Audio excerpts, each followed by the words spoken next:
Let's talk about something we've all probably encountered.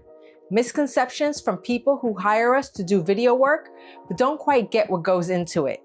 There's this idea that our jobs as producers, videographers, and editors are super easy. They think the camera does all the work and all we do is hit the edit button on our keyboard and hours of footage are magically cut together in no time.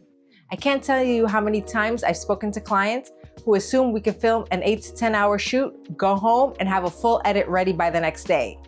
If you've been doing this kind of work long enough, you know that's just not realistic. And don't even get me started on the clients who think $200 is a fair rate for all of that.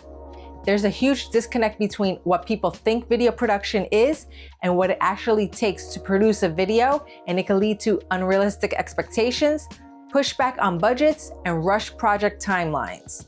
It's something a lot of creatives face, so in today's video, I want to share some of the misconceptions I've come across in my years of working in corporate video production and freelancing, why they exist, and how you can handle them when you're talking to clients. If you come across one of those clients, feel free to send them this video because I'm going to explain it to them on your behalf. If you're new here, I'm Desiree and I've been in the video production world for over 10 years, and now I run my own production company where we help businesses create video content that helps them grow online. On this channel, I share everything I've learned from my years working in corporate video production to show you how to produce video content for your business. If that sounds like something you're into, definitely check out my other videos here on the channel. Let's get into it. Okay, so why do people think video production is simpler than it actually is? To a lot of people, video production gives off the illusion that when you hit the record button, you get a video that's complete once you stop recording. Also, the rise of the accessibility and higher quality cameras on smartphones and cheap editing apps that let you drag and drop footage into a pre-made template that has all the bells and whistles makes it seem like anyone can create professional videos. I mean, there have been commercials and movies shot on iPhones, so it's easy for someone who is not familiar with the video production process to think that they can do the same thing because they bought the pro version of the iPhone with all of the features. But when you're actually involved in the process, you know it's not that simple. While having access to filming equipment and editing tools is part of it, there's a big difference between throwing something together on your phone and creating a professional video that's designed to communicate a clear message and drive results. Before we ever touch a camera, we're thinking through the concept, writing scripts, creating shot lists, scouting locations, planning lighting setups, coordinating schedules, getting releases signed. All of that happens in pre-production. That prep work is what sets us up for the shoot. Then comes production, where we're just not pointing the camera and having it do all the work. We're making sure the lighting is right, sound is clean, framing is intentional, the talent feels comfortable, and the shots align with the story we planned out in pre-production. And then there's post-production, where it all comes together. We're cutting scenes, mixing audio, adding music and titles, and color correcting and exporting for different formats, and probably going through multiple rounds of revision just to get it right. So when someone says, can't you just film it real quick and edit it together?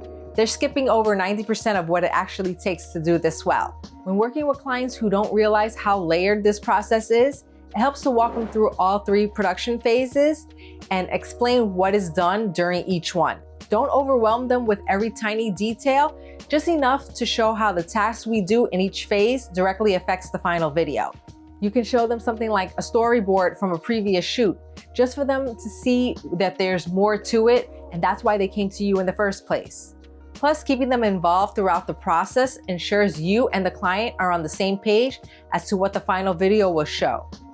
The more you frame the process as a benefit to them, the more buy-in you'll get. You're not being difficult, you're just being thorough, and that's what helps them get the final video they want.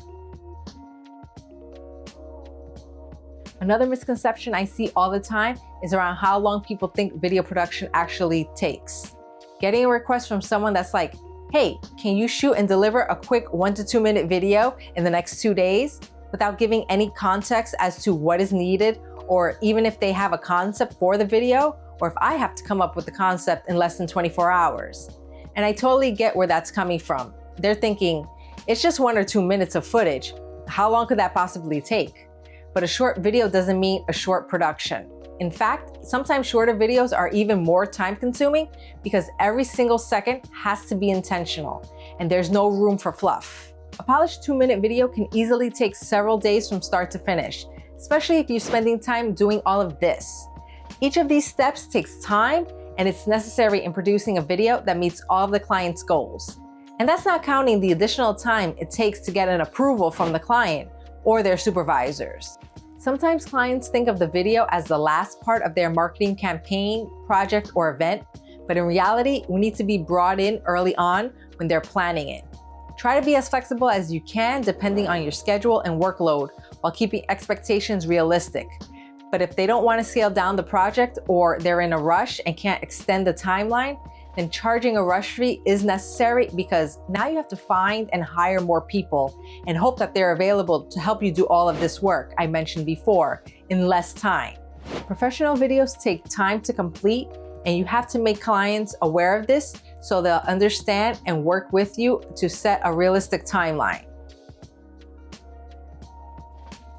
It's common for potential clients to want to run away when they hear your price or push back on it and ask, why does a 2-minute video cost that much? This goes back to what I mentioned earlier.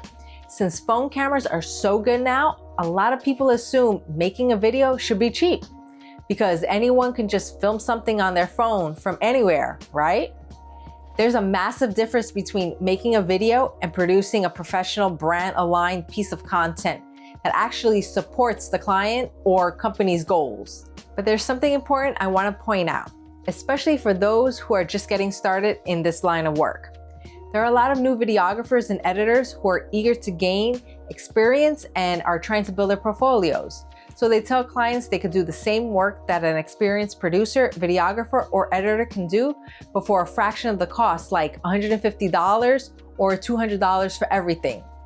It may feel like a win at first, but eventually they realize the time, the mental energy, and the back and forth just isn't worth the low rate they agreed to. When enough people say yes to those low rates, it shapes what clients think a video should cost. So when someone like me or another pro with years of experience quotes a realistic price, the client's shocked because they've been conditioned to believe a whole project should cost $200. It makes it harder for us to all get paid fairly, and it undervalues the work we do. So when a client pushes back on pricing, turn it into a teachable moment. Break down what they're getting, not just in deliverables, but in expertise, support, the time spent in pre-production planning, scripting, and scheduling. The use of the gear and tools that creative has spent thousands of dollars to own, and if they need to rent additional gear they may not have in order to produce the video the client wants. The crew. Even small productions often require more than one person. The post-production that involves all of this just to put the video together. Sometimes, depending on the kind of graphics a client wants, that may have to be done by a motion graphics artist who needs to be paid as well for their expertise. They're not just paying for someone to show up with a camera to press record. They're investing in that person's expertise, and if needed, their crew's knowledge and experience to pull all of this off smoothly and on brand to make that video work. If the client still doesn't have the budget to match your price, then suggest ways to scale the project down, like filming everything in one location to save time, or simplifying the graphics to stay within budget and not have to outsource that cost. It shows you're being flexible and providing them with other solutions, but not compromising on the integrity of the project just to hit a low number. A lot of people assume that all video projects follow the same process and should cost the same, take the same amount of time, or require the same resources.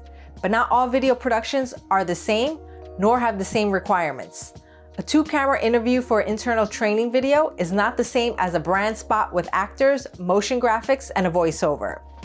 Corporate videos, documentaries, commercials, testimonials, social media video content all serve different goals and require different strategies, tools, and timelines.